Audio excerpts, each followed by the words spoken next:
the man stole a millionaire's wallet. But the next moment he placed it back on the ground. He patted the millionaire on the shoulder and said that the wallet had fallen. The millionaire, grateful, gave him some money as a thank you. However, as soon as the man turned around, he handed the money over to someone behind him. It turns out that Jack was a master thief known for his skills. He could pick any lock in just 15 seconds. Every night he would sneak into the homes of the wealthy. But Jack wasn't interested in taking anything valuable. Instead, he would leave his graffiti on the walls. He had gained over 3 million followers online with his antics. This time he planned to break into the local judge's house. But to his surprise, the judge's home was filled with strange props and a collection of unsettling photographs. Jack began to suspect that there was something secretive about the mansion. Behind a closet he found a hidden room.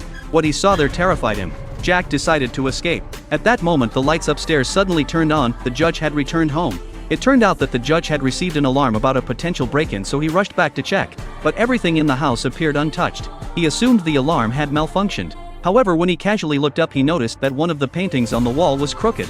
Seizing the opportunity, Jack made his escape, silently slipping away from behind the judge. But it seemed the judge had heard something and he turned around. Luckily, Jack was quick and dropped to the floor, narrowly avoiding being caught. After 3 days without any word from Jack, his mother reported him missing to the police. Once the police finished taking her statement, John, standing nearby, had a strange look on his face, as if he knew something others didn't. The mysterious thief was none other than Jack and John. They had been sneaking into the homes of the rich, gaining millions of followers online.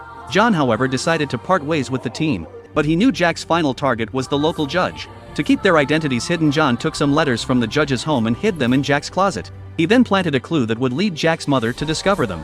This time the investigation was being handled by a top detective. She thoroughly searched every corner of the house until she reached the basement. There, behind a closet, she found a secret room. The judge was now in full panic mode. Lena, the detective, arrested the judge and brought him to the police station. But little did she know this was exactly what he needed to escape. Without any solid evidence, the judge was quickly released. However, Jack's mother was convinced the judge was hiding something. One day she saw the judge bringing a boy home. The judge poured the boy a glass of water and, as they chatted, revealed his deep hatred for homosexuality. The boy, terrified, realized that the judge knew about his past conversations where he had admitted he liked men. Looking for an excuse to leave, the boy said he needed to use the bathroom. But as he did, he noticed that something had been slipped into his drink. While the judge was distracted pouring more wine, the boy quickly climbed out the window to escape. Jack's mother happened to witness the scene and the boy managed to flee. But now the judge had set his sights on her. He deliberately let her see where he hid his keys, then pretended to go out on an errand. Just as expected, Jack's mother broke into the house. She searched every room but found no one. The judge, however, was already waiting for her at the door.